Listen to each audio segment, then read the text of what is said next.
All right, welcome back. I know that COVID-19 has taken the attention of the world, but something still kills a lot of Africans by the hundreds of thousands, and it's malaria. And according to a report released at the end of last year, there were 228 million cases of malaria in 2018 alone, and about 25% of that are from Nigeria. So it does show you that malaria is still probably the deadliest disease on the continent by mile for a lot of people. And that's saying that at least 405,000 people died of malaria in 2018. 405,000 people died of malaria in 2018 across the world. So there's a lot that still happens. And a lot of people are worried because it is a major killer. It is a major disease on the continent and in the country. But the coronavirus seems to have taken attention away from a lot of these other ailments that afflict Nigerians and Africans and people across the world. And I'm joined now by Pedro Alonso, who is the director of the World Health Organization Global Malaria Programs. If you can hear me, I don't know. How has the shifted attention now from from malaria to the coronavirus or COVID-19 affected some of the programs you're running with malaria, especially on the African continent? Afternoon. I hope you can hear me well. Yes, I can. Excellent. Well, thank you very much for giving us the opportunity to be with you today. Particularly important, this being Nigeria and being Africa.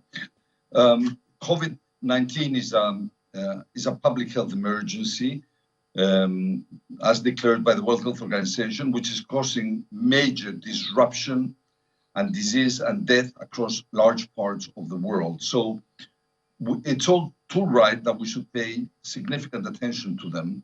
And we should be able to do so while combining it with the always needed attention to the big killers, particularly the ones affecting Africa. And as you rightly said, in Africa, every year, close to 400,000 people die of malaria. Every year, there's close to 200 million cases of malaria in Africa, and about a quarter of them take place in Nigeria alone. And so our purpose must be to contain COVID-19 while retaining our continuous effort to control and eventually eliminate malaria.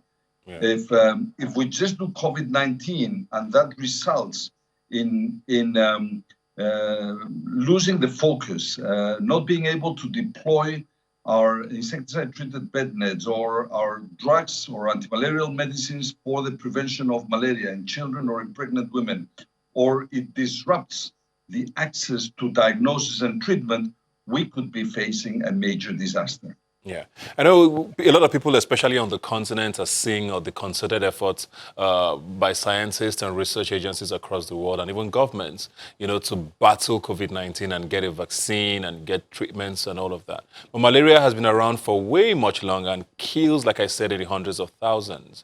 And people are still wondering, why don't we have a vaccine yet? Why is malaria still this much of a problem? Why are we still at this point where the conversation is, let's manage it as against let's sort of eradicate it? What's holding us back? My dear friend, that's a hard and an incredibly important question. I think there are several elements. Number one is when we're dealing with malaria, we're dealing with a very complex parasite, biologically very complex, in which there are still many elements of its biology and its response by the human body when encountering it that we still don't entirely understand.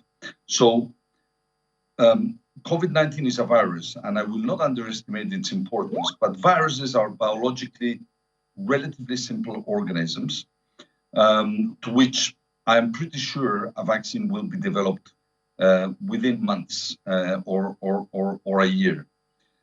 In the next scale is what we call bacteria, often causing pneumonias or others. Those are harder organisms, but we can still develop vaccines. So we have vaccines for pneumococci that cause pneumonias and meningitis and others. The third category are the parasites. And those are very, very complex organisms. The first, the viruses are like bicycles.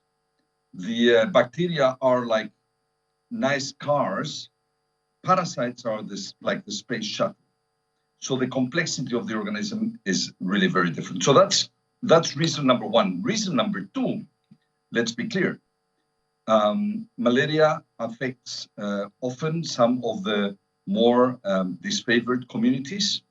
It does not affect any more Europe or the US. And so the interest, the effort in terms of developing drugs, vaccines is often not there. And here's where we look forward to also the African scientific community, which is becoming really strong. And in Nigeria, you have great examples of this, must step forward. I think we will eventually defeat malaria, and this will require new tools, including a vaccine, of which there is one currently being deployed in pilot implementation programs. Just last year, 250,000 African children were already immunized with this vaccine, the first one to have received a positive opinion by a stringent regulatory authority.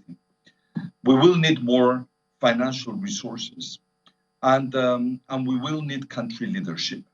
If we better use the tools we have, if we develop new ones, and we have real country leadership and ownership of the problem, including the financial resources, we will eventually win this battle. In 1 minute or 2 minutes, as quickly as you can. Some of the poorest countries of the world seem to be the ones affected by malaria. And now there's the COVID-19 to cope with as well. A country like Nigeria, how do we cope with malaria being a problem already and now the COVID-19? Some people say even the symptoms sometimes are similar, so there's some confusion even sometimes to report what you're going through. How does a country like Nigeria cope in times like this?